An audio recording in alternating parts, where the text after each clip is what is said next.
Hey y'all, Craig.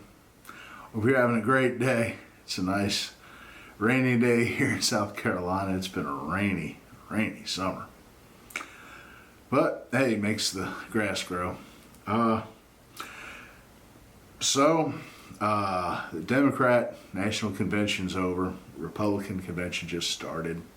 Joe did a pretty good job doing his speech. He kind of should. He's been at it for a long time. But I guess we were all expecting him to lose his thoughts and ramble off somewhere. But he did an okay job. Like I said, he's had a lot of practice. This is his third time running for president. First time in '88, dropped out because plagiarism and inflating his academic prowess was causing him a little bit of trouble. But and then he ran against Obama, and then of course became vice president under Obama, and he's running again. So old school Democrat guy, maybe not the brightest guy, but hard working Democrat man, good handshaker. Everyone loves Joe. Sadly though, he was like the only guy that had any uplifting anything to say. And I think it's inescapable that at this point, the Democrat Party, they put Joe out there and Camel out there because they're very flexible. They're party people. They'll do whatever the party wants them to do. They've never really stood for anything in particular. And that's the Democrat way is sort of they work as a unit in mass. So who's making the decisions? It's always hard to know. It's like when Obama was president, Valerie Jarrett sure had a lot to do with what the policies were. And, it's funny, since Obama's left the White House, Valerie Jarrett followed them a couple miles away. They've got a compound there in D.C., and she stays there along with them, and they keep working on policy. Obama was a community organizer before he became a politician, as if there's really a difference. And he came up through through Chicago. I mean, that's the Saul Alinsky style, rules for radicals style. He's always been kind of the radical agenda kind of fella, and his speech at the convention left no doubt. No longer is that acting presidential thing. He was blistering Trump and everybody else, and doesn't matter if it's true or not. He just likes to stoke up the anger and create that wedge. But that's the kind of format that he came up through, and he's not alone. There's a lot of people, a lot of organization that has the same interest. Create wedges, disrupt things, because that's how they're going to get change. They want Obama said when he was inaugurated that he was setting out to fundamentally change America. And he meant it. I don't think people really grasped what he meant, but the guy's radical. He is pushing ultimately for socialism, just like Bernie and just like so many in that party now. And the way you get to socialism is by creating so much chaos that people are willing to accept it. And it's amazing that they're achieving that right now. Look at the cities that are having continuous riots. I mean, like look at Portland. Over 70 days, every single night, some kind of a riot, some people lighting stuff on fire and spray painting the side of buildings. And, all these major cities that have had these incidents, they were like the same cities that were becoming sanctuary cities. Lawlessness is like the big thing in these very, very liberal big cities. Look at Chicago. and what's going on there. Look, you know, some of the strictest gun laws in the country, yet, you know, more murders by guns than anywhere, you know. I mean, you'd think you're looking at the Middle East with the numbers. Look what's going on in New York right now, you know. It's all over the country, but it's predominantly in these places that have been run by Democrats for decades. And they're letting people get away with crimes. You know, if I were to jump out there and start spray painting the side of the courthouse, it wouldn't be 10 minutes before I was hauled off. How about you? But yet they're allowing this to happen, and you know, it's because there are DAs, district attorneys placed in these cities that allow it, that push for these really, really progressive, really leftist policies. You know, funding from people like George Soros goes a long way for that. You know, there's people who specifically gotten behind financially in big numbers, behind people that, you know, wouldn't be attractive otherwise, but they will work hard for the opposition. They will create those wedges. They will disrupt things to the point where, you know, people are willing to vote for something completely different, and they've given up. And certainly, you know, that's the message that I was hearing from the Democrats, is that everything is dismal, and, you know, you should vote for us because we're going to bring you something completely different. And, you know, trying to blame the president on COVID and the reactions is absurd, because, you know, the president did the kinds of things you would hope he would do. You know, he stopped air travel out of China way before anyone thought that was a good idea. You know, Biden called him a xenophobe, right?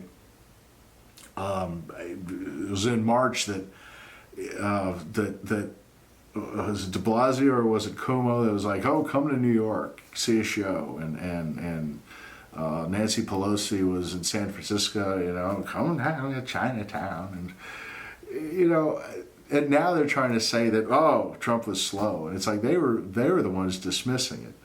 Then of course Fauci comes in, and that's their guy. I mean, he's been there forever. You know, so the whole dog and pony show, I mean, I think it started off as you know, we're watching this virus and we've got good ideas. But I think as soon as we started to see the politics jump in there, you know, when would it be? I guess when Trump was extolling the virtues of the, what is it, the hydroxychloroquine, or however you pronounce it, you know, they jumped all over that. Like, no. But the whole reason he brought it up is because they're using it in other parts of the world successfully. They found that people who are taking the medication, I think for lupus, or, you know, it's a malarial drug, but they use it for other things too. But these people weren't getting the virus. And so through deduction, you know, say, hey, maybe this works. And it has been working. In a lot of those African countries, they're using that a lot, and it's working. There's other cheap cures for the virus, or at least, if not cures, you know, treatments. But, you know, there's a lot of things out there. You know, the asthma inhaler, steroid, that seems to work in people really, you know, farther along. There's some other medicine. I think it's like it's referred to as like a goat wormer, but I think it's an anti-parasite drug. Yeah, there's stuff out there that wouldn't seem obvious, but it seems to work. But very quickly, you see the experts say, no. You know, it's unproven. And you know, these are drugs that have been around for a long, long time, and they're dirt cheap because of it. But, you know, then they come out and they're extolling the great virtue of some brand new drug that, of course, has a patent on it. And it's important to realize that Fauci's got a dozen patents at least. And like the CDC's got well over 50 of them, I think, for like the testing processes and stuff. I mean, all these characters stand to make a good chunk of money out of this virus. So the experts, you know, they've got an agenda.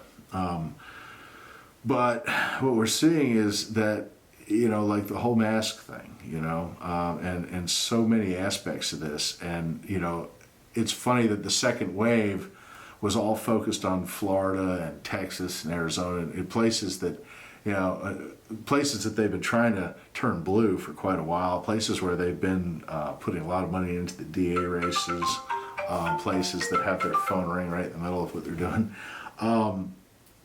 It's getting kind of obvious. I mean, when we started to see some of the numbers from the second wave become adjusted, it's like, oh, you hear about things like, the motorcycle accident guy, guy dies motorcycle accident and of course he died of COVID, stuff like that, or the labs that every test is a positive, stuff like in Texas where, this they're having a big spike, and it's because this one county had a virus outbreak in one of the jails there.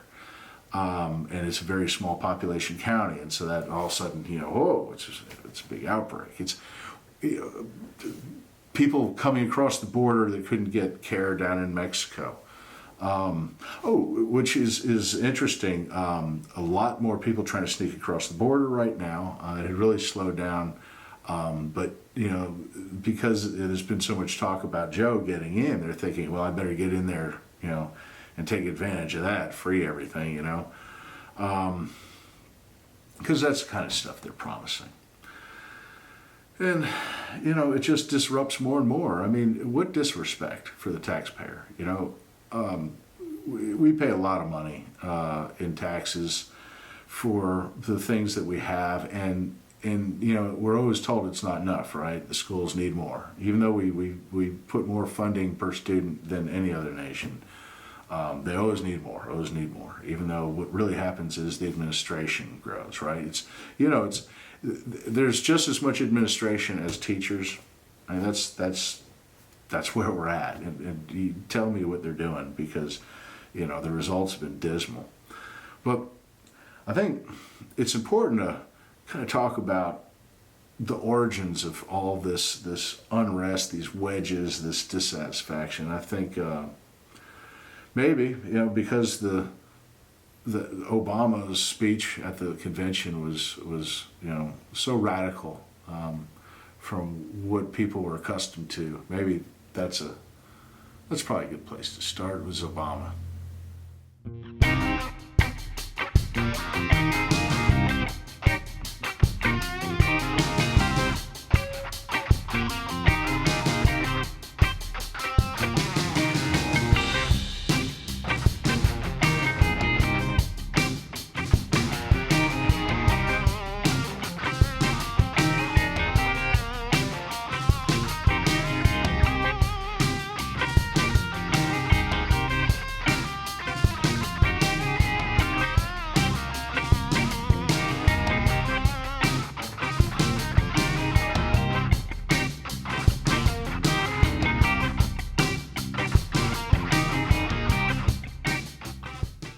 So, when President Obama was coming up through the ranks to get into politics,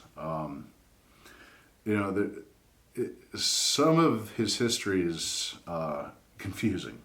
There are books written, and you can go off of that, but there's other information that conflicts with that, and so it's complicated, and I don't even want to get into that.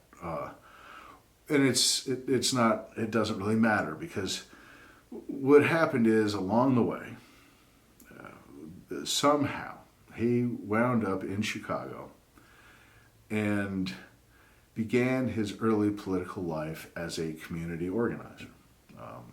If you remember Acorn. Now, what is a community organizer?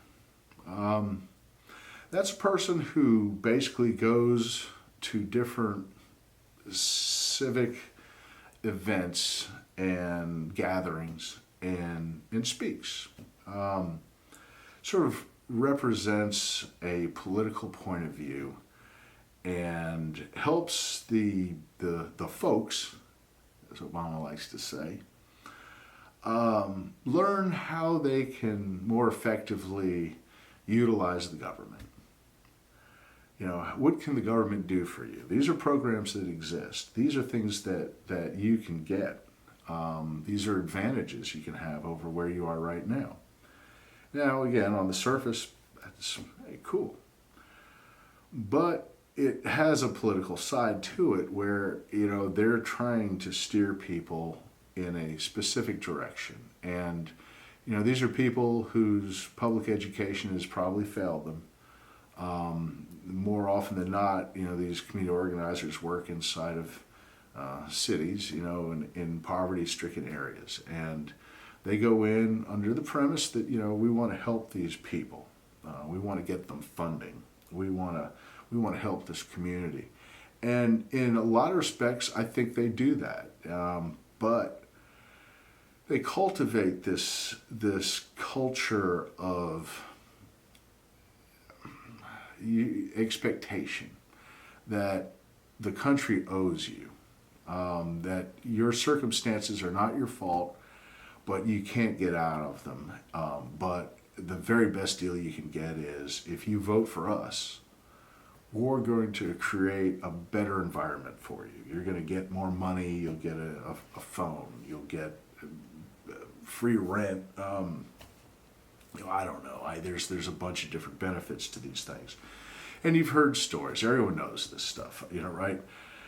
It's like, well, out of wedlock mothers, they get paid more. By the kid, they get a better check, and some of this stuff just sounds racist to even talk about, but it isn't just black. It's not just Hispanic. I mean, it's every race and nationality. They're just taking advantage of poor people. That comes in every color, but it's effective because the one thing poor people have in common in these big areas is that they would like a little bit more out of life than what they've got. And that's supposed to be the promise of America, right? And that's why we've got over 1 million people legally moving here every year, because the promise of America is even if you're really poor, if you work hard and you're lucky, you can really get somewhere. If you look at the wealthiest people in this country, most of them started off without much.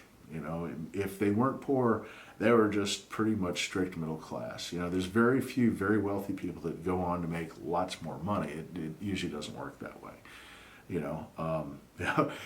Criticism of Trump he inherited $1 million, or his dad loaned him $1 million, or whatever that initial gift was. He parlayed that into a fortune, and nobody bought him his success. I mean, that's exceptional work. You don't meet many people capable of doing stuff like that. And so when people suggest that Trump is stupid, it's like the evidence kind of says no. I don't judge people by the way they speak. That'll get you in trouble every time. But anyway. So, community organizers are trained on how to influence, and Obama was very good at it, and he worked his way up to become a state senator, and then went off to Congress very quick, boom, boom, boom, and then bam, ran for president, and bam, his rise was really quick.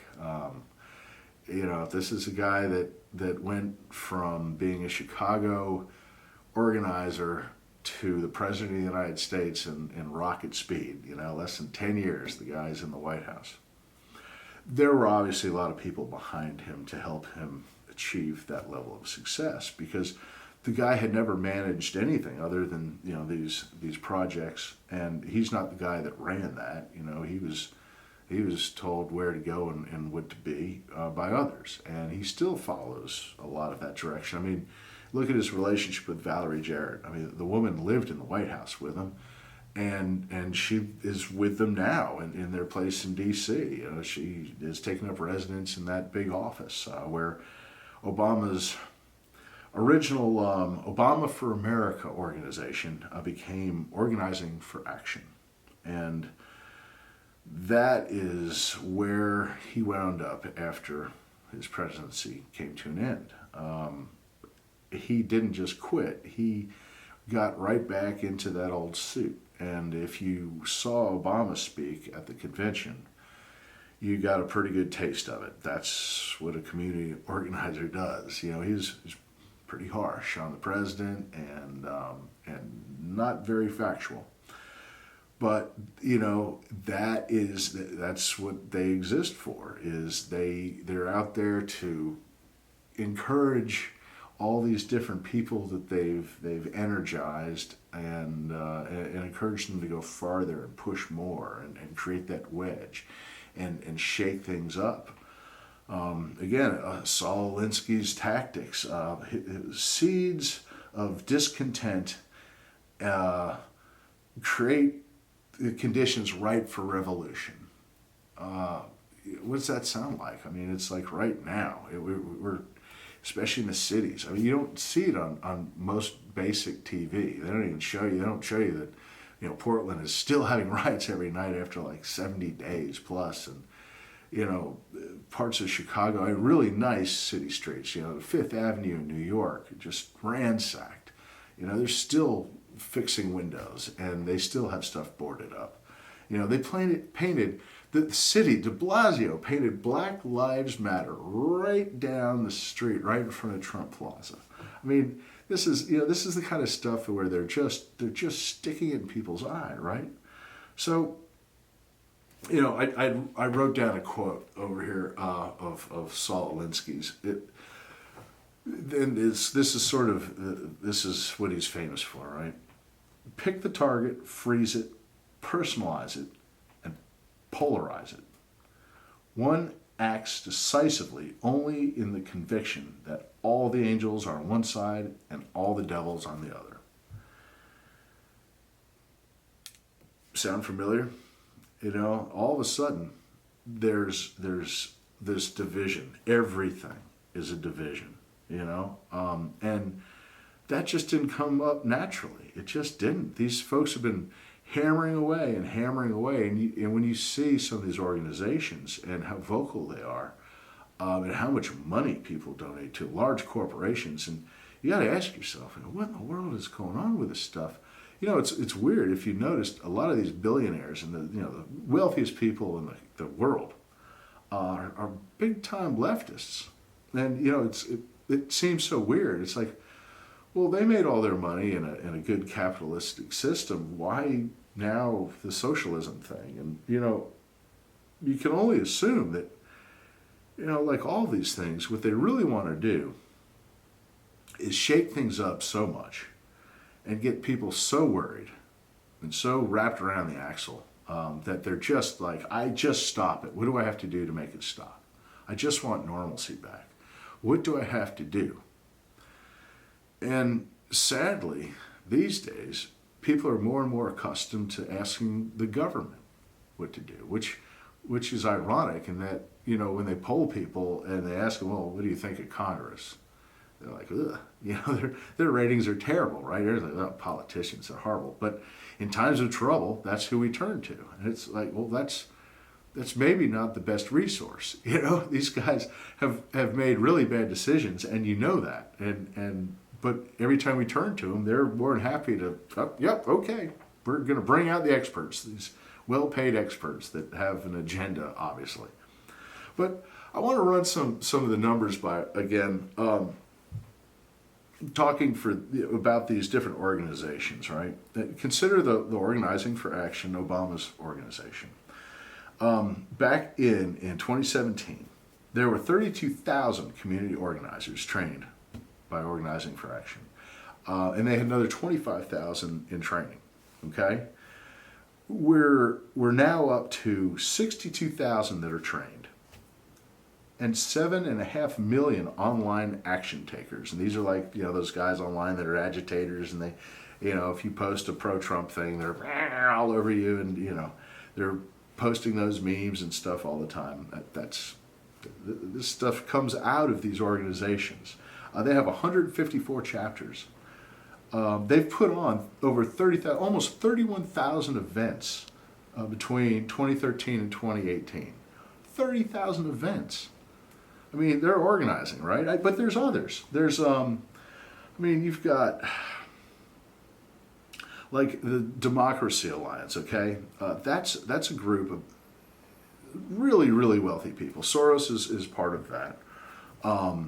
He's poured so much money in this. Soros himself, he put, I think, over $1 billion. I know he put 220 million into just district attorney races in key cities, in states that they want to swing. They want to turn these states from being Republican to Democrat. And like states like, well, let's see, he spent a ton of, 220 million bucks he spent on campaigns in Florida, Illinois, Louisiana, Mississippi, New Mexico, Texas. I know North Carolina has spent a lot of money, Arizona, Georgia. These are, you hear about this a lot and you wonder, it's like, how did these places get so nuts? I mean, right, they're letting, people out of prison, because COVID, and they refuse to arrest these illegal folks that are like gang members and all that. They won't let ICE go in there and take them out. You ask yourself, well, how does this happen? How can you have all these riots in these cities keep going on and no one's like getting in trouble? If you hear about them, if they get arrested, they take them to jail, they do the basic paperwork, and they let them go. It's like they're not interested in processing criminal cases at all. Just because it's not fair. That's what you're paying taxes for, right? You're paying taxes to get the criminals off the street, to keep it safe, maybe the fire department too, stuff like that. But you're not paying for, people to make decisions. I mean, think about it. If you or I were to walk down to the local courthouse and start spray painting our name on it or something, how long do you think it would be before somebody would grab you and hog tie you and throw you in the back of a car? I mean, it wouldn't take any time. But yet these folks, night after night after night, they have these peaceful protests that turn into riots and things are destroyed. Now they're going into people's neighborhoods. They're getting out of the cities even. They're out to disrupt things. That's what they're after. And, there's people like, Ibram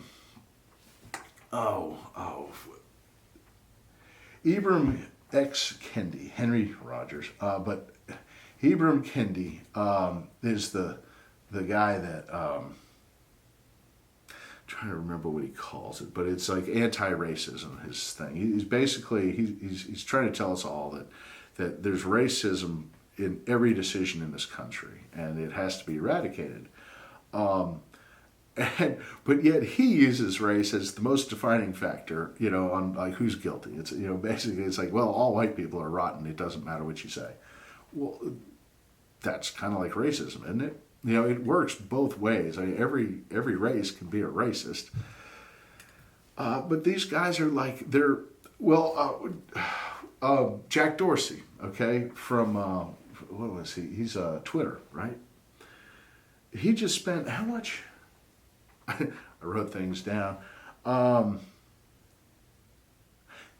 Jack Dorsey gave Ibram Kendi $10 million grant for this center to study racism.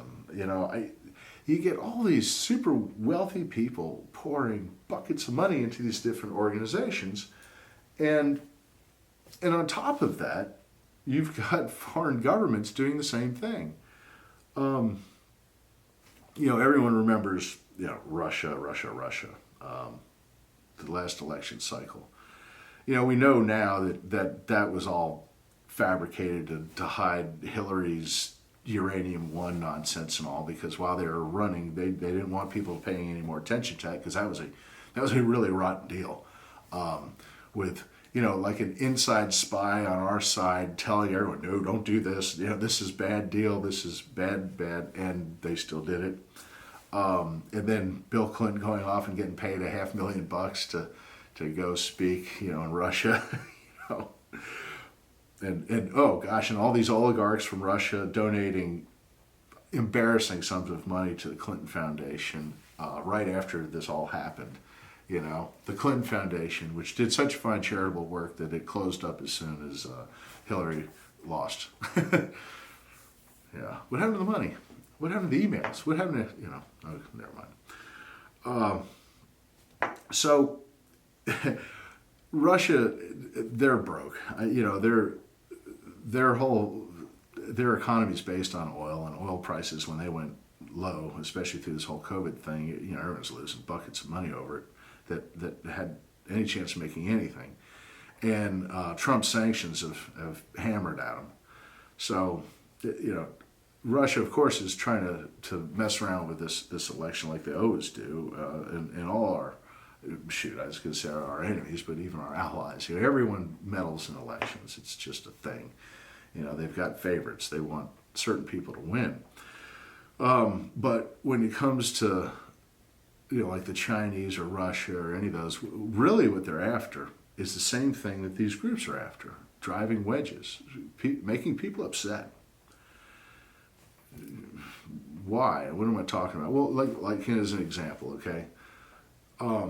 The Chinese consulate in Houston, Texas, was just closed down. You probably saw it on the news where they're like shredding documents and, the reason was, according to Radio Free Asia,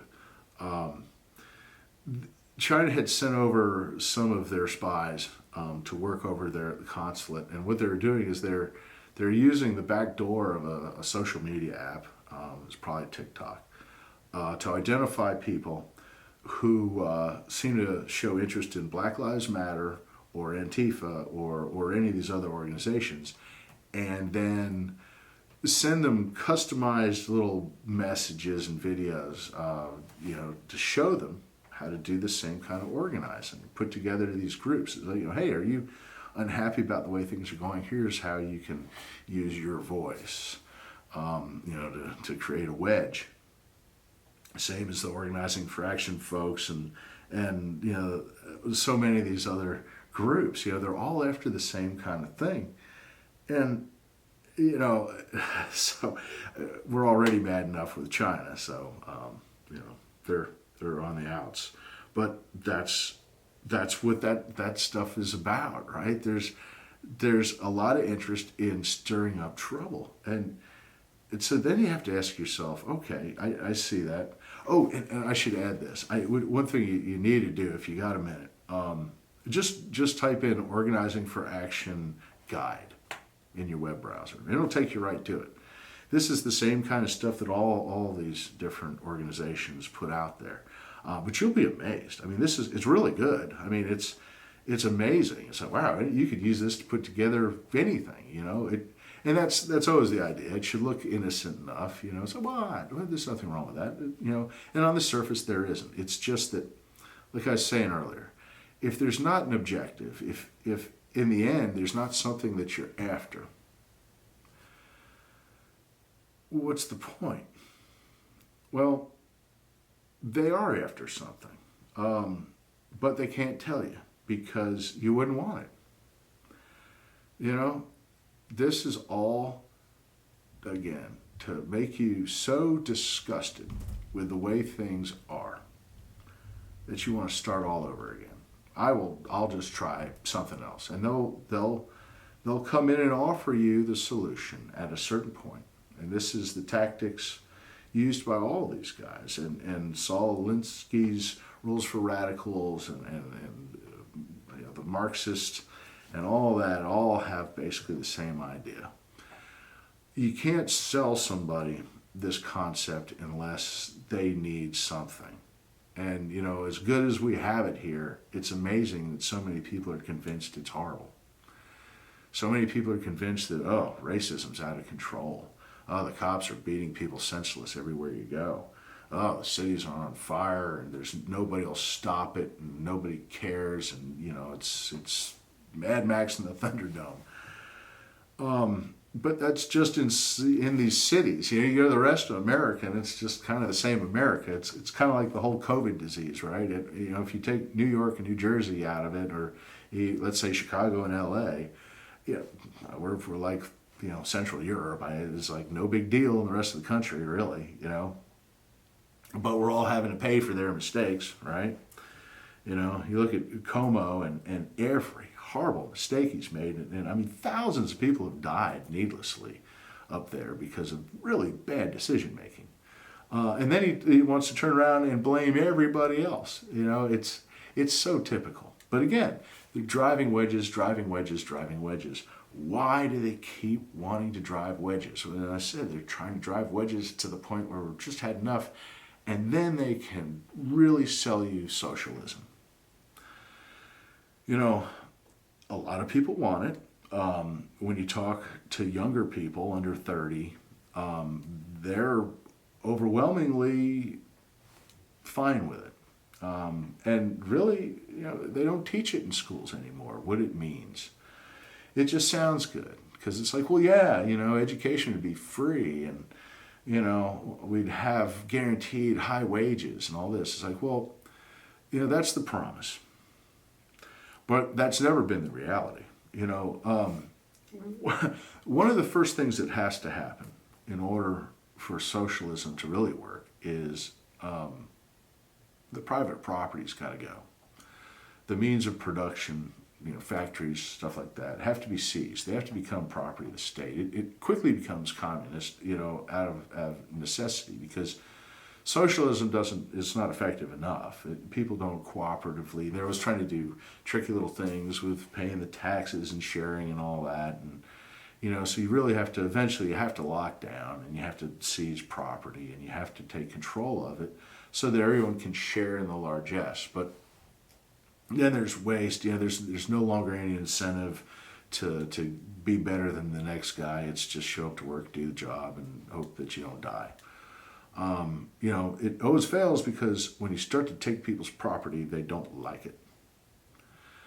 And they'll fight you. I know I would, right? So, of course, it's really important that you declaw the people first. And take their guns away, right? Don't make it easy for them to fight you back. Take their voices away even before that, right? Don't let them speak up. Don't let them say the wrong thing. Put rules on speech, so that people start to feel like, no, there's this way, and we're all going this way. If you're not going this way with us, you're going the wrong way. Does that sound familiar? The whole virtue signaling thing, it's like now with the mask thing. How many videos have we seen of somebody freaking out over somebody not wearing a mask? Or whatever it is. All of a sudden, people can judge you and sentence you immediately. It's not the way things are supposed to work. In this country, you're supposed to be innocent until proven guilty. But we're seeing time and time again examples of people being immediately guilty with no explanation taken. The cancel culture, right? So why do we want to go there? And why do all these wealthy people want to put so much money into this effort? Well, it's kind of funny. It seems that once people make so much money, they don't know what to do with it anymore. They want power. And once people have power, like politicians, they tend to want more of it. And more influence. And more. And they get addicted to it. And at a certain point, they don't want to lose it. So they don't want elections where they might lose it. And they don't want to have to go through all that trouble. They just want to keep going with the power they've got. And they don't want people to tell them, no, you can't do that because, that's not fair. you've got competition that has to be given a chance. They don't want to deal with the rules that we've established. They want to establish new rules. And that's been very appealing to a lot of very wealthy people, and it's been very appealing to the high academia people who always thought, well, it'd be great if we could just tell people what to do because we're brilliant. And these bourgeois, hardworking people should just work for us and stop trying to have a voice and stop complaining about things like wearing a mask if we tell you to wear a mask, even though there's no great reason to wear one. Because, it's the right thing to do and you're doing it not, for you, but for the neighbor or something. It's like virtue signaling, where there's no good reason. Those are the kind of explanations we've grown accustomed to. And that is the kind of nonsense that they're shoveling up. And that is the power behind Joe. That's all we got now in the Democrat Party is this push towards socialism, eventually communism, bankrolled by some of the wealthiest people in the world and some huge nations that just want to see us fall. That's the reality. So today, the Republicans started their convention. And, already we're hearing a very different message. But I think it's worth just taking a second and thinking about who's behind the politics on the other side from the Republicans right now and why. What do they stand for? Because Trump's going to tell you what he stands for and what the agenda is and what he's trying to achieve for the next 4 years. And he'll be able to show you what he achieved over the last 4. And it's significant. Even with the virus knocking the hell out of our economy, look at how we're bouncing back really quick. The stock market's in record territory again. The economy's coming back. We're gonna have to step away from the whole virus game because it's messing us up. It's been used, it's been politicized at this point. The second wave has come and gone that we're all told about. The numbers are dirt low. We've found some great therapeutics, and we've got real numbers now. We've got running experience. We can deal with the virus now. We can open up schools. We can open up everything. But it's only going to happen if people decide they want it to happen, because people decided they wanted to close things down without that rational argument. They never gave us the criteria. It's like, well, if we reach this point, then we can go back to normal. Whatever that criteria might be, no one's done that. And that's kind of weird, right? Wouldn't you expect, well, here's the finish line. But, I just don't know. But listen to the scientists, even though scientists keep saying they don't know. But a lot of scientists do know. There are other voices, and we keep telling them to be quiet, right? The cancel culture steps in and says, no, because this is the story we want to tell. We want to drive that wedge. So what we do is we find ourselves in a situation where we have to make a decision.